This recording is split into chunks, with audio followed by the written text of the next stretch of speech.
بعض لوگ ایسے ہوتے ہیں کہ جو مطلقاً معراج مصطفیٰ صلی اللہ تعالیٰ علیہ وسلم کا انکار کرتے ہیں، تو ایسے لوگ کہ جو نبی پاک علیہ الصلوۃ والسلام کی معراج کا مطلقاً انکار کریں، ان کے بارے میں شرعی حکم کیا ہے؟ دیکھیں، معراج کے انکار کا جو انکار کرے تو پہلے اس کی نوعیت ضرور واضح ہونی چاہیے کہ وہ کس انداز میں انکار کر رہا ہے، کیونکہ بعض اوقات یہ ہوتا ہے کہ کچھ لوگ معراج کا یوں انکار کرتے ہیں کہ بیداری کی حالت میں نہیں بلکہ حالت خواب میں ہوئی تھی، یعنی گویا معراج جو ہے وہ ایک خواب کا نام ہے۔ بعض یہ کہتے ہیں کہ حالت بیداری میں ہوئی تھی لیکن وہ صرف مسجد اقصیٰ تک ہوئی ہے، اس کے علاوہ نہیں ہوئی۔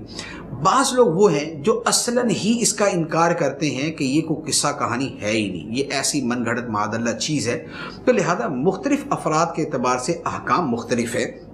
بظاہر کسی مسلمان سے کم از کم یہ تو متصور نہیں ہے کہ وہ قرآن کی سری اور واضح آیات کی موجودگی میں یہ کہے کہ نبی پاک علیہ السلام کو اصلاً معراج ہوئی نہیں۔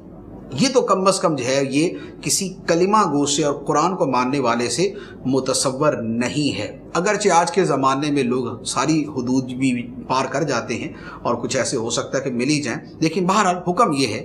کہ نبی پاک علیہ السلام کی جو معراج مسجد حرام سے مسجد اقصیٰ تک ہے، اگر کوئی اس کا انکار کرے تو پھر وہ مسلمان نہیں ہے، کیونکہ پھر وہ قرآن کا انکار کر رہا ہے۔ اس کے بعد ہے کہ مسجد اقصیٰ سے لے کر جو آسمانوں تک کی معراج،